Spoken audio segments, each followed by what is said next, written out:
Hello everyone મિત્રો, જય દ્વારકાધીશ, જય શ્રી કૃષ્ણ મિત્રો. આજે આપણે આ વિડીયોમાં એક સેટઅપ શીખવાનું છે. ઓકે, હવે આ સેટઅપ શીખતા પહેલા તમને થોડુંક એવું એસએમસી નું નોલેજ હોવું જરૂરી છે. ઓકે, જો તમને હજી પણ એસએમસી નું નોલેજ ન હોય, એટલે કે બેઝિક નોલેજ ના હોય એસએમસી નું, તો મેં આપણી ચેનલમાં વિડીયો પોસ્ટ કર્યા જ છે નીચે, તમે ત્યાં જઈને જોઈ શકો છો. ઓકે, અથવા તો ફોરેક્સ લર્નિંગ સિરીઝમાં પણ મેં એસએમસી બેઝિક શીખવાડેલું છે. એટલું એસએમસી તમારે આ સેટઅપ શીખવા માટે જરૂરી છે. ઓકે, તો હવે ચાલુ કરીએ કે આપણે આ સેટઅપને કઈ રીતના વર્ક કરાવી શકીએ.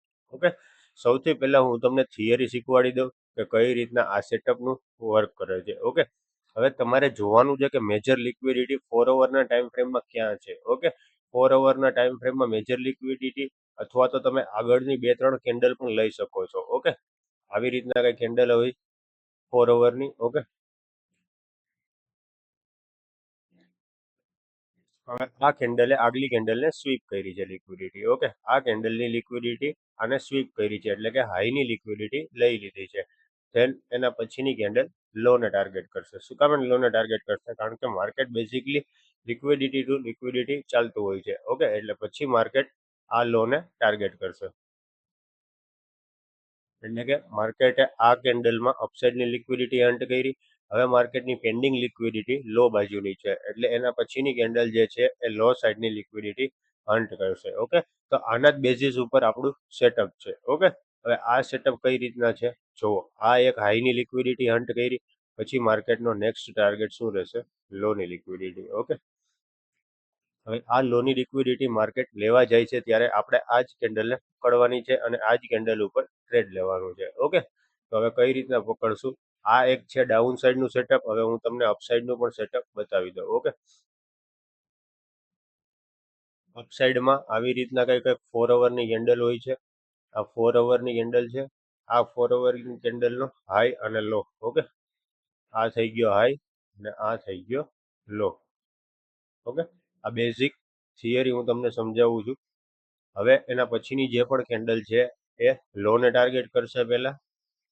ઓકે, આ લોને ટાર્ગેટ કર્યો, આ લોની લિક્વિડિટી હન્ટ કરી. ધેન એના પછીની જે કેન્ડલ છે ત્યાં આપણે ટ્રેડ લેવાનો છે, ક્યાં સુધીનો? હાઈ સુધીનો. ઓકે, અહીંયા સુધીનો આપણે ટ્રેડ લેવાનો છે, હાઈ સુધીનો, અને આ જ આપણે પકડવાનો છે અને અહીંયા આપણો ટીપી આવી જશે. ઓકે, તો આવી રીતના સેટઅપ છે. આ અપસાઇડનું છે, આ ડાઉન સાઈડનું છે. ઓકે, હવે આપણે કઈ રીતના પકડી શકીએ? આપણે સૌથી પહેલા આવી જવાનું છે 4 અવરના ટાઈમ ફ્રેમમાં. ઓકે, 4 અવરના ટાઈમ ફ્રેમમાં તમારે જોવાનું છે કે માર્કેટ જ્યારે અપ ટ્રેન્ડમાં હતું ત્યારે એક એક પુલ બેક ક્યાં લીધો છે. જુઓ, અહીંયા માર્કેટ એક પુલ બેક લીધો છે, અહીંયા માર્કેટ એક પુલ બેક લીધો છે, અહીંયા માર્કેટ એક પુલ બેક લીધો છે. ઓકે, હવે આપણે સૌથી પહેલા અપસાઇડનું સેટઅપ શીખી લઈએ. ઓકે, હવે આ એક પુલબેકનો લો છે કે જ્યાંથી માર્કેટે હન્ટ કરી લિક્વિડિટી કાલે. ઓકે, એટલે આ આપણો શું થયો? પ્રાઇસ એક્શનની ભાષામાં આ આપણો એક સપોર્ટ થયો 4 અવરનો. ઓકે, પણ શું કર્યું? 4 અવરના સપોર્ટની લિક્વિડિટી લીધી, એટલે આ મેજર લિક્વિડિટી હન્ટ થઈ. હવે માર્કેટનો નેક્સ્ટ ટાર્ગેટ કયો રહેશે? આ અપસાઇડની લિક્વિડિટી. ઓકે, હવે શું થશે કે તમારે શું વેઇટ કરવાનો છે? અહીંયા તમારે વેઇટ કરવાનો છે કે એન્ટ્રી પોઈન્ટ ક્યાંથી લેવો. ઓકે, એના માટે તમારે આવી જવાનું છે 5 મિનિટના ટાઈમ ફ્રેમમાં. હવે 5 મિનિટના ટાઈમ ફ્રેમમાં તમારે પહેલા માર્કેટ સ્ટ્રક્ચરને શિફ્ટ થવા દેવાનું છે. ઓકે, અહીંયા તમે જોશો કે માર્કેટ સ્ટ્રક્ચર શિફ્ટ થયું. પહેલા માર્કેટે અહીંયા લિક્વિડિટી હન્ટ કરી અને પછી આ બાયરોની લિક્વિડિટી માર્કેટે અહીંયા હન્ટ કરી. ઓકે, એટલે લેફ્ટ સાઈડનો પહેલો સ્વિંગ આ છે. એને માર્કેટ એની ઉપર બોડી ક્લોઝ આપી, એટલે શું થયું કે આ આપણું થઈ ગયું market structure shift. Okay, MSS થઈ ગયું, આ આપણું થઈ ગયું એમએસએસ. હવે આપણે પહેલી જ એફવીજીએ થી ટ્રેડ લેવાનો છે. ઓકે, જો આવી રીતના ડિસ્પ્લેસમેન્ટ હોય તો પહેલી અથવા બીજી એફવીજીએ થી તમે ટ્રેડ લઈ શકો છો. ઓકે, હવે તમારે અહીંયાથી લોંગ ટ્રેડ પ્લાન કરવાનો છે. સ્ટોપ લોસ મૂકવાનો છે આ ડિસ્પ્લેસમેન્ટની નીચે, અને 1/2 અથવા તો તમારે અપસાઇડની લિક્વિડિટી સુધીનો ટાર્ગેટ પ્લાન કરી શકો. ઓકે, 700 પીપ આસપાસ આપણને બતાવ્યા છે. ઓકે, તો આવી રીતના તમે ટ્રેડ પ્લાનિંગ કરી શકો. આ છે અપસાઇડનો ટ્રેડ, અને હજી એક એક્ઝામ્પલ આપું છું તમને ડાઉન સાઈડના ટ્રેડનું. ઓકે, અહીંયા તમે જોશો માર્કેટે પહેલા હાયર સાઈડની લિક્વિડિટી લીધી. ઓકે, આ હાયર સાઈડની લિક્વિડિટી હન્ટ કરી. હવે આપણે 5 મિનિટમાં એમએસએસ જોવાનું છે. ઓકે, 5 મિનિટમાં એમએસએસ ક્યાં થયું છે?